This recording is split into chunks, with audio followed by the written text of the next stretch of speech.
Hello everyone, and welcome to this webinar on doing ethnography in an internally displaced community, the case of Sambas Madurese in West Kalimantan, Indonesia, which is hosted by APA Division 52 International Psychology. This webinar is part of a series titled Vision from the Global South, to celebrate the activities of psychologists that live in the Global South, to provide useful information for international engagement, and to encourage us to take a broad and global perspective. This webinar series has been founded by the interdivisional grant Culturally Competent Counseling Vision from the Global South in partnership with the Division 17 Counseling Psychology. My name is Pina Marsico, and I am the president of Division 52 and your host for today's webinar. I want to thank the members of the webinar committee, Dr. Tio Lazarus, the chair, Dr. Tatiana Elcour, and Raffaele Modugno.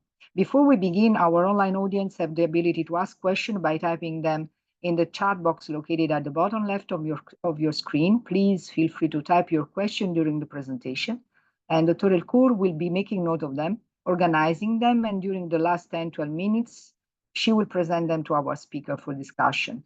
At this time, I will introduce and welcome our guest speaker, Dr. Wenty Marina Minza, teaches at the Faculty of Psychology, Universitas Gadjah Mada, Yogyakarta, Indonesia. She is one of the leading figures at the Center for Indigenous and Cultural Psychology at the same faculty. She obtained her PhD from the Amsterdam Institute for Social Science Research, University of Amsterdam in 2014. Her research interests mainly concern issues of youth, gender, culture, and identity, and publication include Youth Movement and the Politics of Recognition and Redistribution 2017, and Ethnicity and Young People Work Aspiration in Pontianak 2014. Thanks a lot for being with us, Wendy. I leave the floor to you. Thank you, Pina, for the introduction. I would also like to thank you and the Division 52 of APA for inviting me to share some of the work that I have been doing. So I'll just share my screen.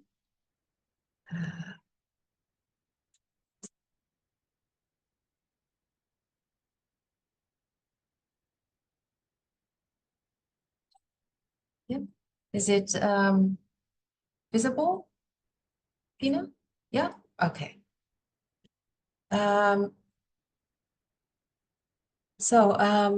This activity is a part of a research activity that I've been doing.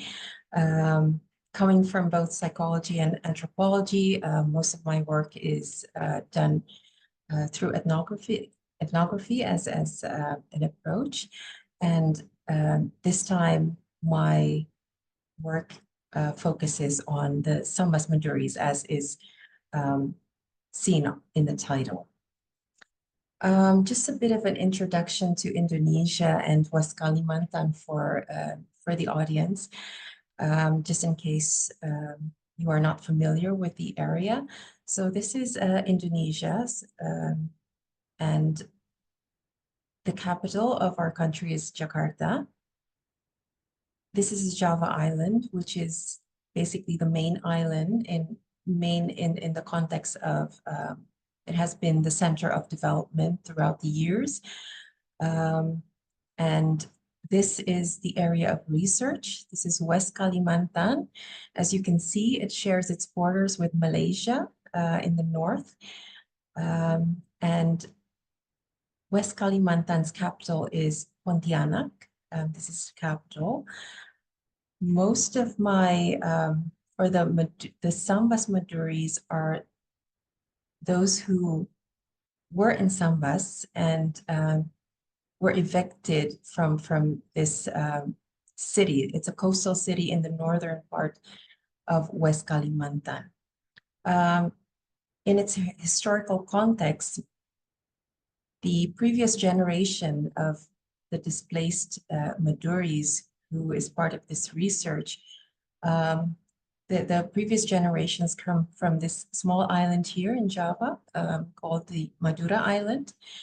And they came in different waves, mostly through transmigration, but also others migrated to West Kalimantan based on a voluntary motivation. So most of them became workers for either the Sultanate or in other areas because the island of Madura was is quite populated and the work opportunities were quite scarce. Okay, so that's a brief introduction to the area. And in terms of statistics, perhaps you also acknowledge that Indonesia is one of the populous countries in the world, 277 million. And the distribution of the population is unequal. More than half of our population lives on the Java Island. And for West Kalimantan, there's 5.5 million lives living there. The population density, which I think also reflects this uneven distribution of the population. In West Kalimantan, it's only 38 people per square kilometer. As in comparison, I just took Central Java as a comparison, 1,093 people per square kilometer. Jakarta, as the capital of Indonesia, hosts around 17,000 people per square kilometer. So it's quite populous in Java. In terms of work sectors in Indonesia, still agriculture is quite dominant, trade and service sector as well. West Kalimantan is also the same, but most of the agriculture is based on rubber and palm plantations. Many of the people also work in informal sectors or the civil service and trade and service sector. So in terms of Human Development Index, you can see here that Indonesia scores 74 and West Kalimantan is below the average or the national HDI. And specifically for Pontianak, which is the capital of West Kalimantan, the HDI is quite high. It is even higher than the average HDI of Indonesia. So I hope the very brief introduction and bit of statistics here gives you an idea of Indonesia and the research context. Now, socially, I think I need to mention this, that one of the main social fabrics in West Kalimantan is ethnicity. So it really matters in this province to what ethnicity you belong to. It's very normal if you are a new person to the province or if you're introduced to someone, then people will ask, where do you come from? And or what person are you? That's a literal translation. Kamu orang apa? And underlying those questions is actually trying to figure out what ethnic group that person comes from. And why is that important in daily interaction? Because it also frames what kind of relationship, how the interaction goes. So it may be a bit odd in other places to have this ethnic identity exposed at the very beginning of an introduction to a new person, but in West Kalimantan, it's quite common to see. Now, in West Kalimantan, there are four main ethnic groups, or that are quite dominant in the social dynamic of the province. There's the Malay, the Dayak. In some writings, it's mentioned that the Malay and the Dayak are the original inhabitants of West Kalimantan. The Chinese and the Madurese, on the other hand, are the migrants. In other writings, it is also mentioned that the Chinese are considered as the main ethnic group in West Kalimantan. So there is a bit of a difference of who is the original inhabitants of this province. And it is very important for them because it also leads to access to resources, including job opportunities and so on. I think I'll mention that a bit later on. Just to give you an idea of what this picture is, this is one of the monuments in Singkawang, which is one of the coastal cities of West Kalimantan, where the Chinese are very dominant. And this monument is called Monument Tidayu. Tidayu is Cina Dayak Melayu, which is short for Chinese, Dayak, and Malay. So even in this symbolic way, they're trying to show, who actually is the original inhabitants of the province. Of course, not everyone is happy with this monument. Some people say that it's marginalizing, in a way, other ethnic groups who are also inhabitants of the province. Okay, so I think that is enough about ethnicity for now.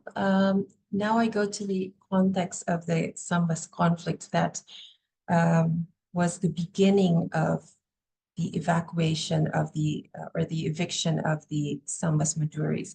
So this is Sambas, and the Sambas conflict is the largest ethnic conflict that has happened in West Kalimantan. There were previous ethnic conflicts before, for example, in Sanggolado, and also Sampit is in central Kalimantan.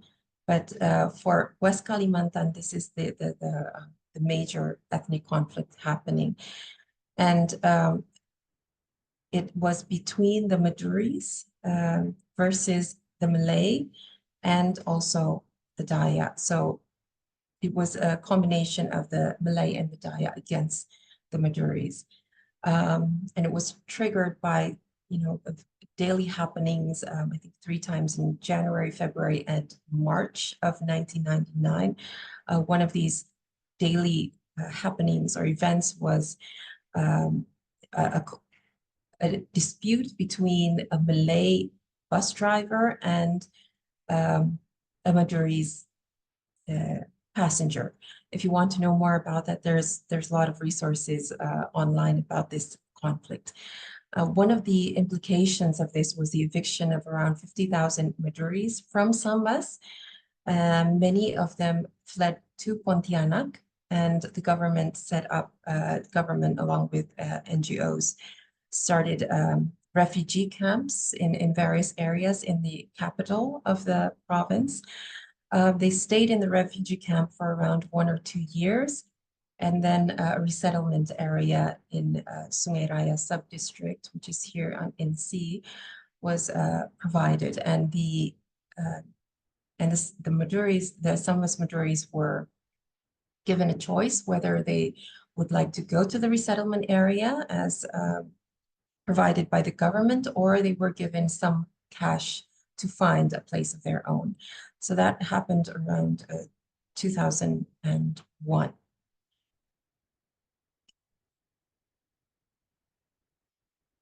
So how did my research begin in the resettlement area? It was quite a long time ago when I started going to this area for research. That was in 2003 for my thesis, and I focused on the shifts, or perhaps no shifts, of gender roles after displacement. So I was wondering if people were evicted from their original place. Of course, they would perhaps find difficulty in finding work, especially for the men. And so what happens with those who were, what happens to the couples who experience this displacement? That was my question.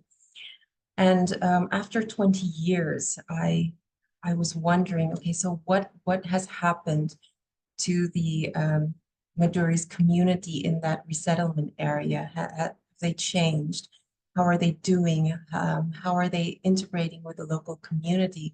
What I didn't mention before is that the government actually placed these Sambas Madurese in an area that was already inhabited by the local Madurese, so the Madurese who are originally from Sungai Raya. and not from Sambas. So the government, I think, thought it was best that they are with people from the same ethnic group. And so that's what I researched in 2023, going back and trying to see how they are. And that was funded by a program called Resettled Indonesia. In 2024, this year, I again received funding from the Academic Excellence program from the university. And here my question, and this year my question focuses on young people's strategy for livelihood. And why I come to that question, I'll explain a bit in the following slides. Okay, so a little bit of the research site. Our research site is the Bungasari village. So this is the whole village, and this is the sub-village. Previously, it belonged to a larger village called Jambusari, but in 2006, it was divided into two because there was more people coming in. So, and this is a very large area, at least in comparison to me in Java. This is a very big area, so it was understandable that while the population grew because of the migrants coming in from Sambas, it also became more populous. So then it was divided to Jambusari, that was the original village, and Bungasari, Bungasari is the research area. Now, within Bungasari, there are two sub-villages. We have Kapur Suci here and Batusiri. And here, this was the main research site in 2003 and 2004. We are still here, but we are probably going to be focusing on Martani. And why I'm saying probably, because we are now in this 2024 fieldwork stage. So we are, I think it's been 2 weeks since we've started the fieldwork. So there are still a lot of questions, and that is one of the possibilities of moving to Martani. Kapur Suci here is the area in which the local Maduris are living, and the Batusiri is where the Sambas Maduri are relocated. So you have like two different areas, one the local Maduris, and the other is where the displaced community is living. Okay, so what were our experiences during the field work? After 20 years, it wasn't easy actually to re-enter the field. Many of the people that I came to know moved around. Not everyone was happy with the resettlement area, and so some of them moved. And because I wasn't able to go to the field in the first stage, I think, yeah, the first stage, so I had to rely on one of my research team, so this is Sofian, to gain access again, to re-enter. And for 2 weeks, he had so much trouble to enter the community because they were so closed off, and they were suspicious of him, especially considering the way that he wears his clothing. And his jacket here is like an army jacket. If you see the motif, I don't know if you can see it. It has an army motif. And during a session, this is one of the sessions where he tried to gain access to go back to the community. And this is through a soccer match or a football match. And instead of gaining access, he was met with stares and suspicious stares, to be exact. And it turns out later on that one of the reasons of why they were suspicious of Sofian is because he was wearing this army jacket, which for them, for this community, was quite traumatizing, because it's like the kind of clothing that the government intel would be wearing. So that he found out later, but for 2 weeks, he just couldn't gain access. And so after 2 weeks, I remember this, we're going to the next slide. I remember one of my participants from 2003 is Buratna. So this is her name, Buratna, and I asked Sofian, why don't you contact Buratna? I don't know if she's still living in the same place, or if, maybe she's gone somewhere else, but just try to find her and maybe she can help. So that's where he then went. He tried to find this participant, find Buratna, and he was very fortunate, because that's when he finally found someone who was accepting of his presence there. Buratna, when Sofian mentioned about me, she didn't really remember me, because she's working, she's quite open, because she works a lot with NGOs and with government programs. So she is familiar with outsiders, but it was very difficult to approach people in general. So I think Buratna is more of an exception rather than the rule in this community. So then Sofian had to change his clothes, because that was one of the discoveries of the research team, is that you have to wear a sarung. This is the sarung is like a, I don't know how you call it in English, but this is the pink one, the orange, and this is a sarung. And so they changed the clothing, and also the kind of cap, we call it peci. And so they were, the community was more accepting, much more accepting, when they changed the clothes to sarung. So this is the first stage where Sofian and another female assistant was in the field. And this is the second stage. We had to change assistants, because the Niken, this is Niken, she graduated. So we put in Shahrul here. And Shahrul has an education in Islamic boarding school.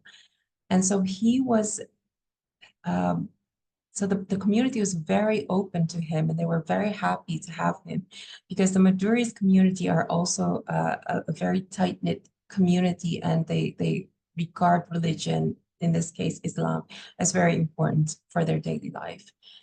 And the third stage, we had an addition of Lana. She's wearing the sarung as well, and this is the kind of sarung that the women wear. Okay, so in the third stage, well, in the second stage of the research, I had Shahrul, who was, who had an education in an Islamic boarding school, who knows religion quite well. In the third stage, I had Lintang. This is Lintang, one of my assistants, go to the field. And Lintang here is a Catholic. And I was a bit hesitant whether I should send Lintang to the field or not, because I was also afraid that might cause trouble. However, I also thought it was important for him, because he helped with the analysis of the first and second stage. I thought it was important for him to go to the field, connect with the people who are there, and to have a more comprehensive view, between the field notes that he usually analyzes and the transcripts and real life there. So we took our chances, and I was just in the field on Thursday, and I asked him whether he's doing quite well there, and he said yes, as long as he wears the appropriate clothes. So here you see Lintang, who is a Catholic, and he gets commented by the people there that you already look like a santri. A santri is a student at an Islamic boarding school. This is Lintang. He also likes to experiment, and so he tried to experiment using the sarong in an urban cafe. So as you see in the map, the resettlement area is a bit far from the city. I think it's a one and a half hour from the capital of West Kalimantan. And so he experimented using the sarong, and he got really curious stares because it's a bit inappropriate or considered inappropriate to wear a sarong to a cafe. So that kind of highlights the importance of a sarong within that community that does not always extend to other settings outside the Madurese community. Okay. What we also try to do to gain acceptance and to contribute at the same time in the area is to become teachers and assistants to health workers. And why that was, well, we thought that was important because the early childhood education institutions in the areas was basically non-existent. So this is I don't know, kindergarten or a play group that was initiated by the community, and it's run by the community. It is administratively acknowledged by the government, but on the most part, they are basically doing this by themselves, and they accept anyone who volunteers to teach, basically. So they were very happy with our team who helped teach in these schools. Another important social institution in the area is what we call the posyandu, or the community health post, or the community health center. So usually these posyandus are managed by the puskesmas, or the community health center, which is administratively above the posyandu, and it's part of a health system from the government. And this is Lintang, you can see here. He is helping with the blood pressure, to see the blood pressure. And they were also quite happy to have him help around the posyandu, which is usually a very women-based area. Okay, now why we came to this question, or the stage 3 of this research in 2024, is that we noticed that in the resettlement area, there was basically no youth.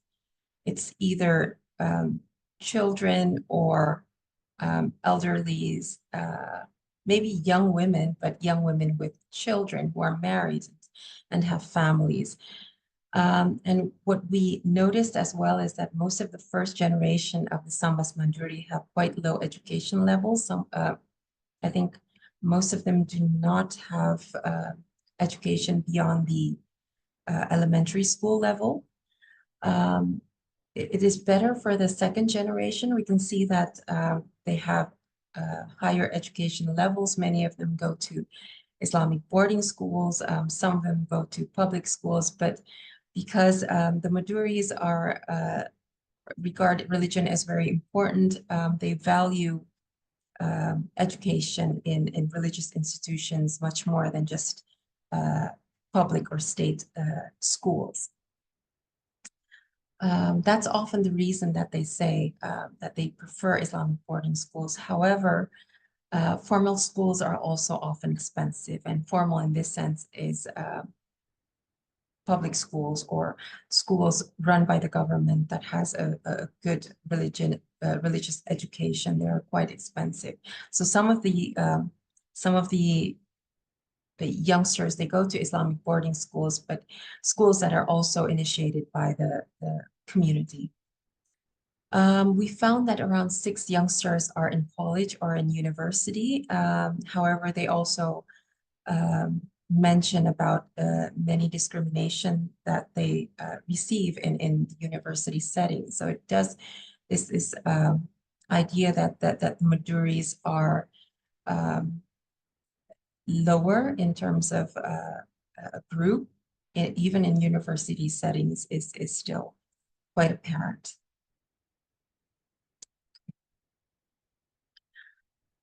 Another thing that we've noticed among the youngsters is that because their educational level and their type of education, which they focus on religious education, this often hinders them to access formal work. And from my previous study, which is not my thesis, but in my PhD studies, I also looked into how young people make the transition to work. And it turns out that after 15 years later, at least, it's still the same narrative that in order to access formal work, then you need to have an orang dalam. Orang dalam translate to someone from the inside. And because the Maduris has always been, as an ethnic group, they haven't had many Maduris in the formal work even previously. It's even harder now to get the younger generation to formal work because of this idea of orang dalam. So what they do, what work opportunities do they have? It's either out-migration to larger cities in West Kalimantan, and especially to Malaysia, on the most part, Kuching or to Kuala Lumpur, and they go there either legally or illegally. So it's like, well, that's the opportunity that we have, and it's the only opportunity, especially for men. So many of these men go outside and they become outside the community, and they become construction workers. So again, the village is left with women, children, and older men. So where are the youth? That was my question. And this was also one of the reasons that we plan to shift to Martani, because in Martani, we noticed that there were more young people there. Martani is also an area where some of the Sambas Maduris were relocated. So that's why we decided to change areas, perhaps. Okay, so my first research that focused on the Sambas Madurese, first and second stage focused on meta-beliefs. And this idea, why meta-beliefs, was because we found it very difficult to enter the field, as I've previously mentioned. And so there are questions raised about how the Sambas Madurese looks at the other, or to outsiders, and how they believe others look at them. So what is going on in their minds? And so for that research, we spent around 3 months, 2 months in the first stage, and then 1 month in the second stage. And we engaged in participatory observation, community activities, as already mentioned, and also conducting interviews and casual conversations. So what are the meta-beliefs that people have that we've found? The first is the meta-belief of people of the barracks. So a meta-belief is basically a belief of how others see us as part of a particular group. And one of the meta-beliefs that was often mentioned is this belief of others, especially the local Maduris, seeing them as people of the barracks. And for them, it's a very stigmatizing term, because it also shows poverty, no roots, and basically a person of nowhere. And this is an example of the housing that was built for them in the beginning of the resettlement. And so what they try to do is to show that we are no longer people of the barracks, and this house, it's a nicely built house, is a house that was built from funding of a migrant who went to Malaysia. And you see these kind of houses, and when I went there last week, I remember someone saying to me, "Oh, you can actually see which houses are houses of people who have migrated to Malaysia and who do work in Malaysia. It's very different from the other houses. So you see these really nice houses as well. Apart from houses, they also try to counter this idea of people of the barracks through vehicles. And this is an NMAX motorcycle. It's something that is also important for them. You can show off your vehicle, right, and to other people in different areas. And for them, that's important because it shows again that they are not these poor people any longer. And another way that they try to counter the stigma and this idea of being people of the barracks is to highlight their contribution to society. So over and over again, they say, well, you know, if we didn't move here, the local Madurese wouldn't have these nice roads, because who wants to build roads for an area that is, you know, that basically is empty? Of course, you were here, but there wasn't enough people for the government to take notice. So that's something that they also try to highlight.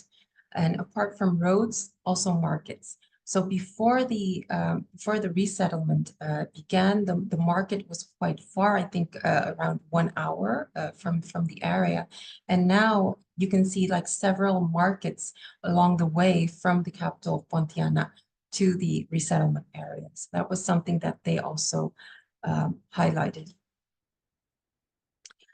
And the last is community health posts. So before they came to the area, there was no community health post. And the local Madurese were just they weren't interested in having one. But because many of these migrants, they were trained by NGOs, and so they had more knowledge of health, and they were able to provide this knowledge and share this knowledge with the local Madurese, and that somehow gave them a sense of confidence about their position in society, that they are in one way more knowledgeable than the local Madurese. Another meta-belief that was also obvious in that stage 1 and 2, is that the Madurese feel that they are often seen as evil and criminal by the local Madurese. And they try to counter this narrative through the narrative of religiousness or religiosity.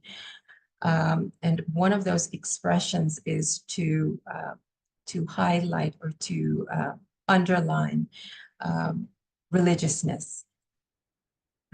So many religious activities go on. This is prayers for a person who has just died, and these kind of rituals or religious rituals often happens. And this is a nearby school. Again, this is also an Islamic school. Other stories that we were also interested in looking at in this third stage is that the gender division of labor is still very strict. In this, so you see the woman in the kitchen, and then you see the men on public areas. And I encountered that as well when I visited last week.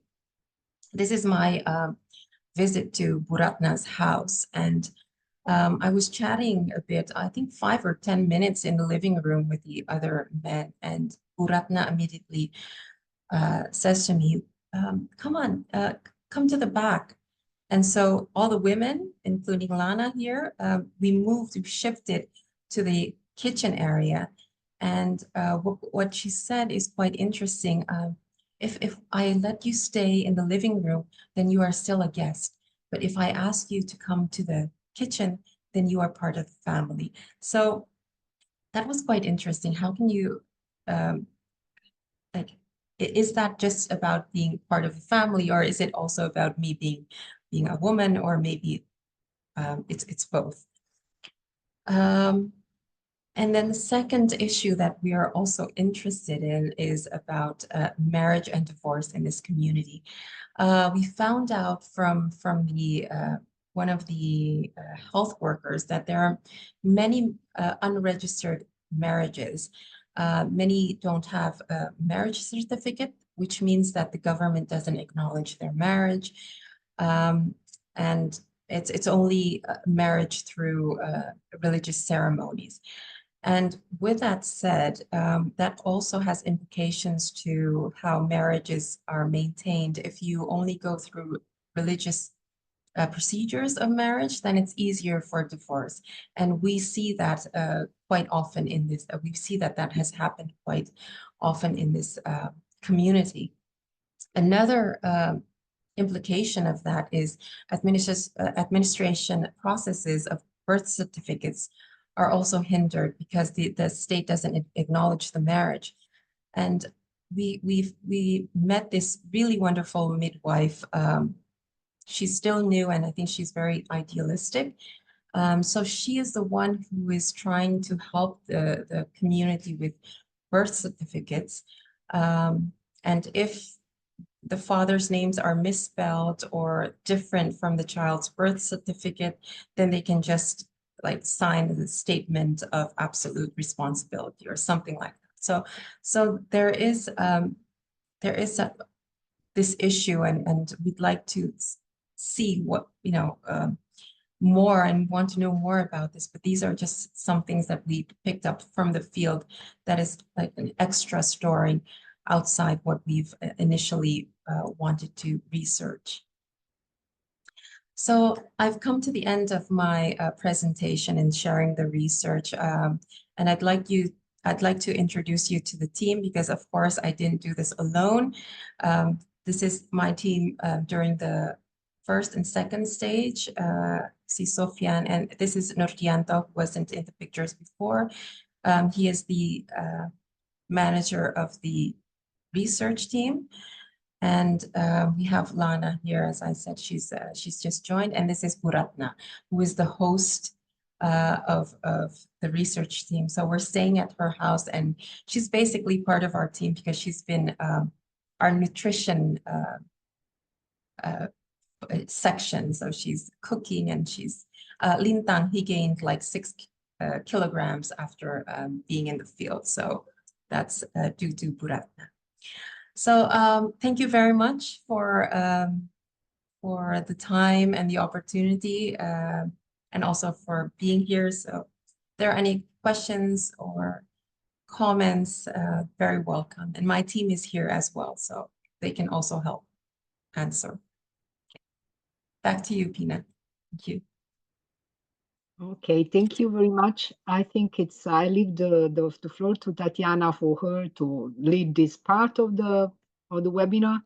Of course, I have some curiosity. I'm very much fascinated by your presentation. Thank you very much. But first, Tatiana, thank you.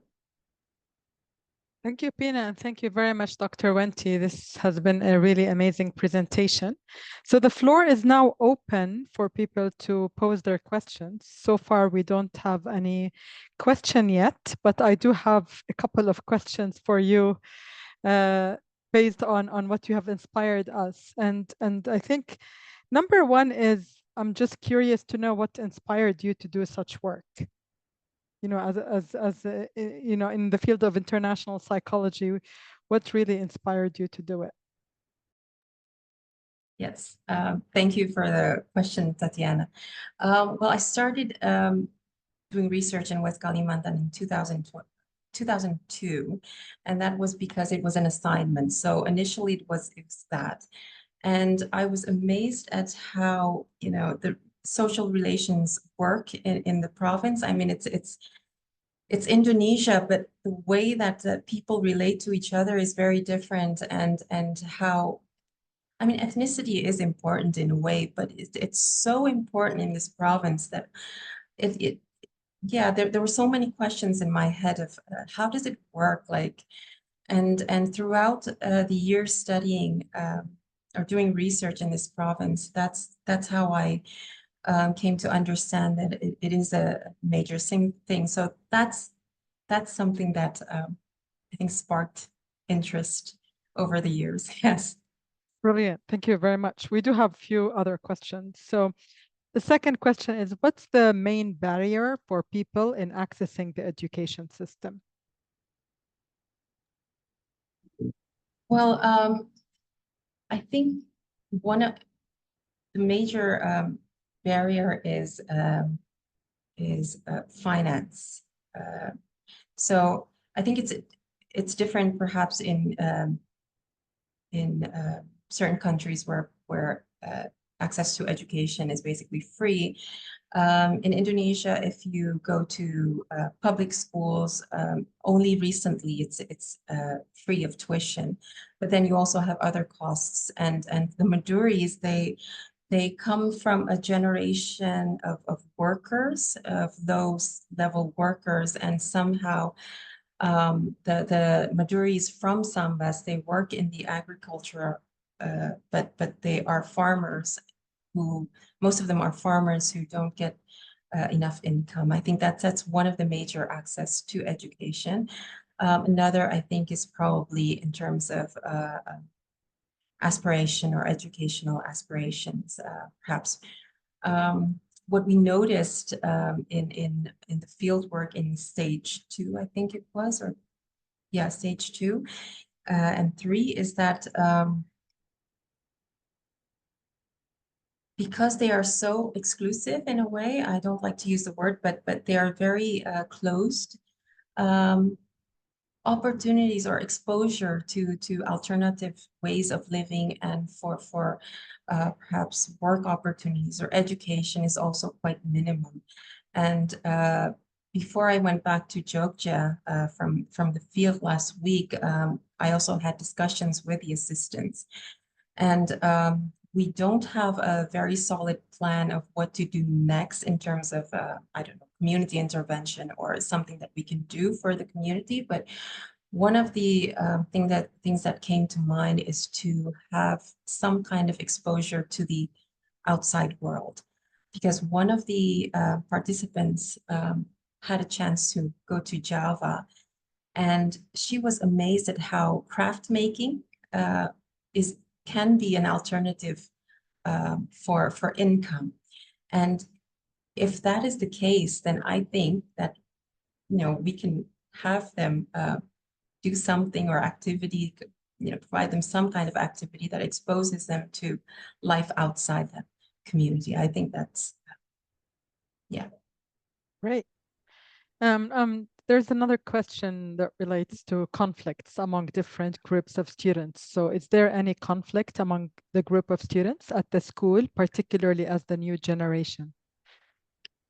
I think open conflict, no, but there is a preference to stay with their own ethnic group. And for the Maduris, I think perhaps it's more of the local and the Sambas Madurese, so they have different circles. But what I also noticed, even in Pontianak, at the capital, when I did my PhD research there, was that when I asked, for example, can I do an interview with a Malay, and you know, this person would say, oh, if you want to do an interview with a Malay, you should go to this university. If you want to go to have a Chinese participant, go to this university. Or so it's even at the university level that there is like segmentation or ideas of segmentation of ethnicities. And when I tried, if I had an interview with a Daya and ask him, do you know someone from Madurese? Oh, yeah, I know someone from my class, but you know, he or she isn't really my friend, so I can't give you access to this person. So there's no like real conflict, but there is something that is not getting them to integrate very well. I hope that answers your question. Yeah, I think it does. Yes, Pina, please go ahead. Yes, I would like to. I really, really love all the little trouble unfortunately, the member of your team had in assessing the field. It is one of the most brilliant presentation because all the difficulties of how it is complicated to get access to field work. We do, let's say, we rarely, are not really trained for get in touch with the local community. And we always think it's super easy to make it. So your presentation clearly showed the complexity of trust and trust dynamic when it comes, to get in touch with a new community, a new place, and how the sign, the semiotic of yourself being in touch with them is super important. So the clothes, what you are wearing, etc., etc. So it reminds me a lot of an interesting reflection Kurt Lewin already did back in 1932 when it comes to the border, crossing the borders in between German, in assessing the new reality of United States or the German borders, etc. So, but back to your point. Once you get access to the reality, how let's say, there have been other barriers or frontiers or borders he needed to cross, or once it was accepted, then it was basically part of the community. It was after the moment of the first blocking moment, what was happening there? So, can I just confirm your question, Pina? So your question is what made us become accepted is in the community? First, yeah, and once it was there, what happened? Or if there is addition step by step, proof of you are a trust person. Yes. So yeah, the sarong and the acceptance of Ratna into accepting us into her home was the first step. And I was in Jogja trying to make sense of the field notes, and I was looking, well, Buratna is part of the elite in a way, because she's used to connecting with NGOs, with outside, but I want more stories on the common people, who are not connected to the NGO and the NGO or to the government or to any. And what I find is that it's even very hard to get them to trust, even after us being in Buratna's house. So another way that we tried to get acceptance from the common people is to join their activities of religious activities, especially.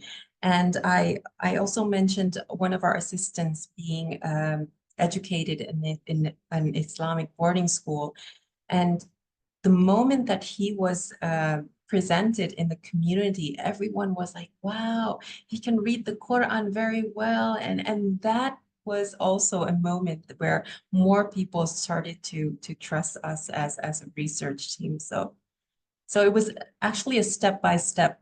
I don't know if we are accepted wholly even until now. I think there are people who are still questioning, but it's much, much better than the first time that we tried to enter the field again. Yeah. Thank you very much. Brilliant, and we have so many positive reactions, Dr. Wenty, that everyone is really thrilled by the topic. It's very interesting, and they're very pleased with your answers also to the questions. So thank you very much. Thank you. I think we don't really have any further questions so far, and we're already coming up to the hour. So without further ado, I'd like to thank everyone, and especially Dr. Pina and also Dr. Wenty for arranging and for running today's session. It's been a very interesting topic. We do have also an upcoming webinar on July 18, which will be hosted also by Dr. Pina, and with our guest will be Dr. Ronelle Carolithan, and the topic will be on thinking about the global South and the global North in community interventions. So we look forward to welcoming everyone on board with this webinar, and we thank you so much, Dr. Wenty, for an excellent presentation, and look forward also to your support and participation in future webinars too. Thank you all. Thank you very much. Bye-bye.